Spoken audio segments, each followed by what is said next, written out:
What's going on, guys? Welcome back, and today I am going to be bringing you yet another book review.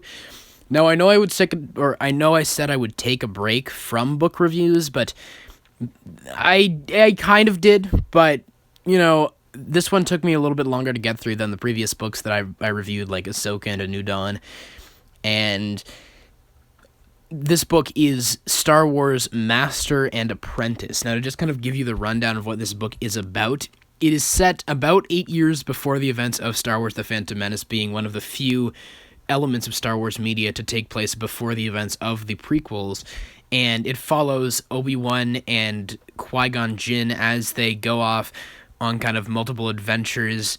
It begins with the Jedi Council giving Qui-Gon, permission to join the Jedi Council, with him considering that, and then eventually being called off on a mission with Obi-Wan by his former friend and the former Padawan of Count Dooku, Rael Averross, who's kind of this weird, hippie, bum-type Jedi, and basically sent off to kind of protect this princess from a group of terrorists, is basically the simplest way to put it. And it sounds like a pretty simple plot when you kind of think about it just like that, but it has many, many layers that I really thought was interesting, and I loved this book. It might be my favorite Star Wars book that I've read. I kind of want to now look into what other books Claudia Gray has written.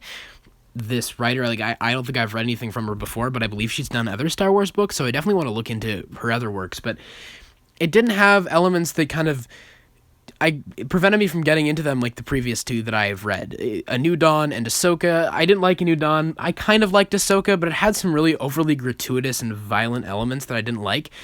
And while this book does deal with very dark elements, it never gets into gross detail on anything.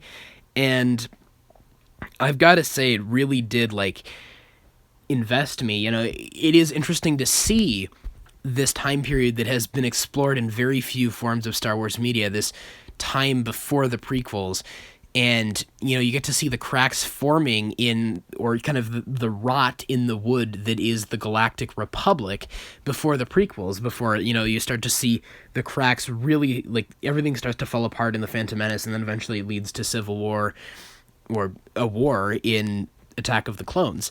So it's just really interesting to see that, the kind of all these different pieces, this corporation called Czerka, I believe is what it's called, and it basically is enslaving children basically, and other groups of people as well. And one of the main characters, or two of the main characters, are actually these jewel thieves, Pax and Rahara, and they're kind of funny characters. Pax was raised by protocol droids, and Rahara is a former slave of this corporation.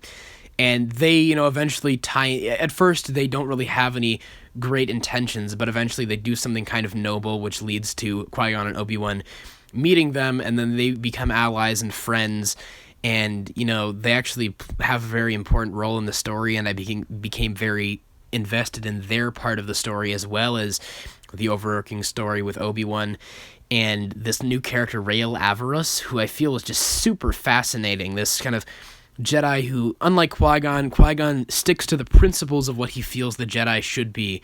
The Jedi have now become kind of these political, not warmongers at this point yet, but they're basically just seats for the Chancellor and for the politics of the Galactic Republic to play out, and Qui-Gon feels like they've become too embroiled in that, and he believes in just the principal teachings of the Jedi. He's like a true Jedi, basically, which I've heard a lot of fans say. And Rael Averross is just this guy who is just disenchanted with the Jedi ways, who never really was into them in the first place. The Jedi made an exception for him, and he's just disenchanted with them. He's just kind of this bum. He never dresses fancy. He sleeps with a lot of women. He's just a bum. He's just kind of this hippie kind of bum Jedi, but he has this layer of depth to him, and he is kind of this caring individual deep down, but he doesn't know how to express that really, and that's kind of where it's there's some really interesting concepts played around with in there about the Jedi and their rules, the rules about no romantic affiliations or relationships, and are you allowed to love? Rael Averross brings up a good point about how there is an aspect of love at play within the Jedi themselves, because, the relationship between Padawan and Master is that of love, but they're still restricted. There's just a lot of interesting concepts played around with in this book that add layers of depth to the Force mythos and all these other elements, and the ideas of prophecy and destiny that are played around within the originals and in the prequels as well. And you get to see kind of all these events that lead into the Phantom Menace, and Qui-Gon's character is really deepened here. If I were to say there were a protagonist, I would say Qui-Gon fills that role. Well, it very much is about him and Obi-Wan, and even this new character, Rael Averross, as well. It's mostly told through his perspective. A large part of it is and he's basically the protagonist of this book, and it really does add these really emotional layers to their characters and their relationship in the original film. In the original film, they were kind of cut off and they felt emotionless, right? But within this book, you see that, but you also get these internal looks inside of the characters and how they're basically forced to suppress their emotions by the Jedi ways, and how Qui-Gon believes that maybe those ways aren't entirely right. The same thing goes for Rael Averross, but he kind of goes about it in the wrong way.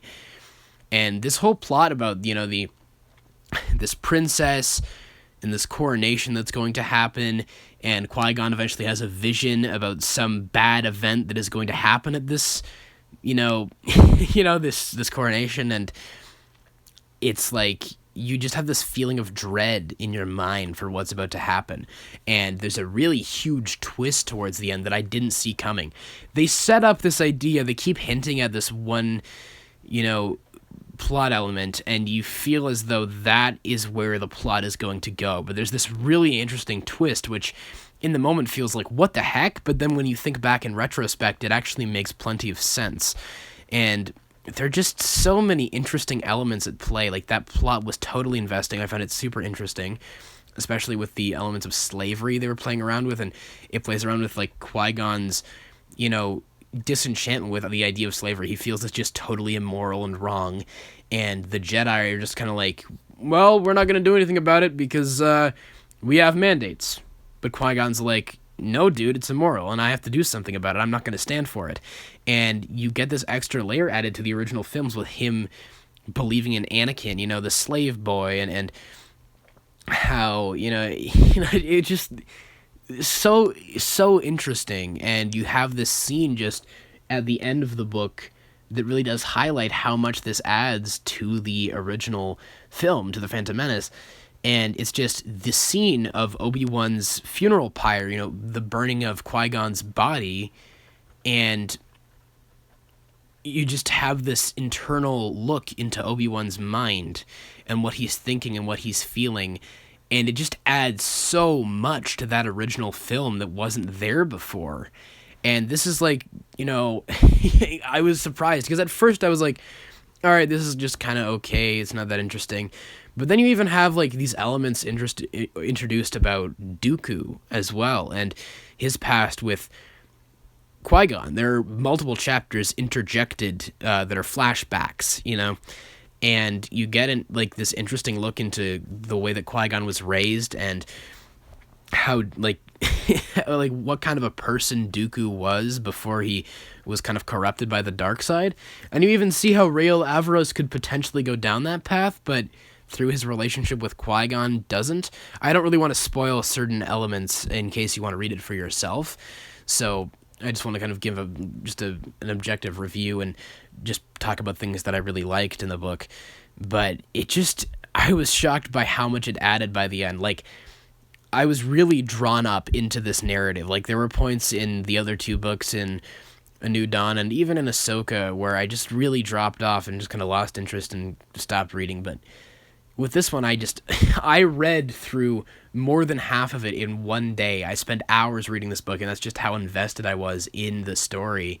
And as a person who has really always loved the prequels growing up, they were what I grew up with, of course, and I've always felt they were underrated, and I gave reviews of those films a couple years ago saying they were bad and just trying to agree with the popular opinion. But when I look back on it, I feel those films are so underrated, and I I love them. You know, I know there are many people that do as well, and I don't feel like I'm alone in saying that. But if you are one of the people that looks down on the prequels, who doesn't like them, especially Phantom Menace, I know a lot of people don't like the Phantom Menace, like especially like they usually say that's the worst one.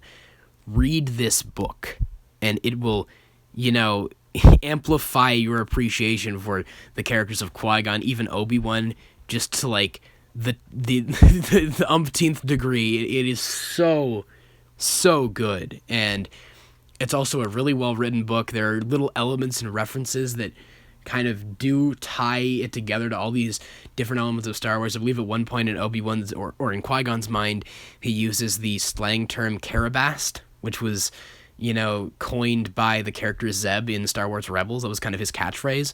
So there are like little elements like that, and they even, I think, reference the fact that Rael Averroes at one point in one of the flashbacks is hanging out on Takodana, the planet from The Force Awakens, and he's being served by who is implied to be Maz Kanata. So it's cool. There's all these little elements that kind of tie it into the larger Star Wars narrative, but that kind of keep it in this state that, you know, it makes it feel large. Like, it makes the Star Wars universe feel like that much larger, like it's all connected, but it also just adds so much to the films and just adds this different perspective to these events that were happening before the prequels. And it feels like that Claudia Gray had a lot of freedom to explore elements that were not even really hinted at in the originals, or sorry, in the prequels. So there's just so much freedom she had, and she was able to explore these really interesting pockets of the galaxy and these plot elements. You know, it's just so fascinating, and it's such a well-written book, such an interesting plot, and just adds, once again, so much to, especially, I'd say, the character of Qui-Gon. Like, when I got to that final chapter, I honestly felt like tearing up, just from, like, how much of a perspective this gives to his character. You know, and I always felt like Qui-Gon was a fascinating character, and to read more about him, it's just, and his mindset and his character, just such a noble character. It's so good. This book is so good, you know. I can't believe that it actually may even surpass the best of the Thrawn series, because I love the Thrawn series, and it has that same effect, that, you know, amplifying my appreciation for Star Wars as a whole and other forms of media. Like, it makes me, the Thrawn books made me appreciate Rebels more, and even that era more, you know. But this book really does, like, it makes me love the prequel era even more. Like, the prequel era is my favorite era in Star Wars, really, and it just adds so much to those films. It makes me appreciate them even more, and now I really want to just go watch Phantom Menace again. So yeah, you guys, please let me know all your thoughts in the comments below. Have you read Master and Apprentice? Now that you've listened to my review, do you feel like interested in reading it? And if you have read it, just let me know what you thought of it. I personally loved it. I think it's great, and if you were one of kind of the people who are iffy on the prequels, or even if you love or like the prequels like I do, I think you'll like it, of course. But if you are even iffy on the prequels, and iffy on especially the Phantom Menace, I feel like this will really heighten your appreciation for them. So that's my suggestion. Please go read Master and Apprentice. I really recommend it to any Star Wars fan. And once again, you guys, please let me know all your thoughts in the comments below. And of course, as always, I hope you guys have a great day. Take care.